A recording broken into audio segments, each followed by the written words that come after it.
Alright, I'm going to try and do a quick video, and hopefully it will be quick, on how to get these fat tires off of the rim.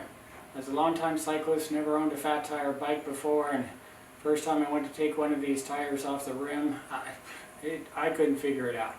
So I've watched a couple videos, and those work to varying degrees, but I've played around with it enough, and it kind of made myself come out and just keep changing the tire until I figured out that I came up with something that hopefully it'll work on this tire, and hopefully it's helpful to somebody else out there. So, tires off the bike, obviously.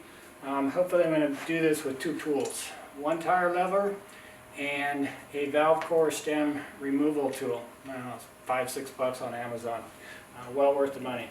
So personally, the first thing I always do is remove the valve core stem. I do that just because I want absolutely every ounce of air out of this tube that I can get, because I don't want any pressure from the tube pressing the tire up against the rim. So I found just removing the valve core stem is the quickest way to accomplish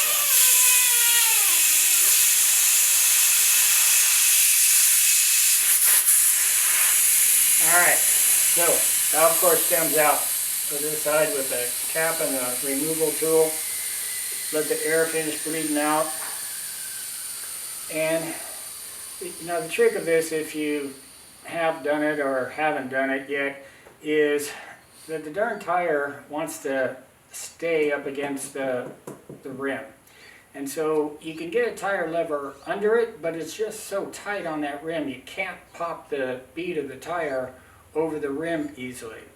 So there's different methods, and most of them seem to entail just kind of going around the tire with your hand and pushing the bead of the tire off of the rim all the way around. What I found is as soon as I do that, it just goes right back to the rim, and I'm not sure I've actually accomplished anything other than maybe work up a sweat in a hot garage. So the idea of the folks at Juiced was similar. Be pushing the tire off of the rim, but by using a 5-gallon Home Depot bucket. So kind of put it on the bucket so that you're not putting the disc brake rotor or the freewheel on the ground and thereby damaging it. But you put it on a bucket, and you can put pressure on the tire against the rim, or I'm sorry, push pressure on the tire to get it off the rim. But again, my experience, you can kind of see, I can pull it all the way off, and I got 2 inches there. But as soon as I let go, the tire goes all the way back to the rim. So that doesn't really change whether or not it's sitting on a bucket or standing here on its side like it normally is. But basically the plot is you want to get this tire off the rim. So what I've started to play around with, and this is kind of subtle, I'll do my best to show you, but using both feet. So in this case, my right foot, I'm pushing that direction with the tire at the bottom of the rim, opposite of where I'm going to put the tire lever. So I'm pushing the tire off the rim here. If I just kind of keep this left foot out of the way though, the rim falls with it and basically I haven't accomplished anything.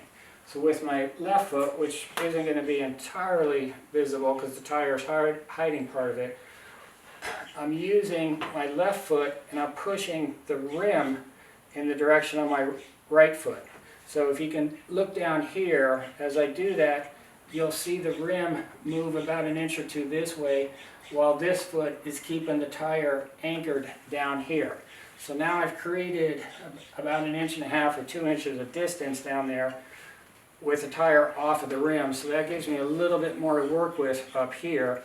So I can put a lever under the tire and hopefully have enough slack in the tire that the lever flips over and I can run it around the rim and boom, my tire's off the rim.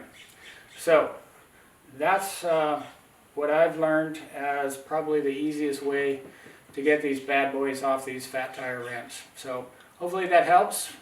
Hopefully it goes as quickly and easily for you as it just did for me, but I'm finding this to be a pretty tried and true method.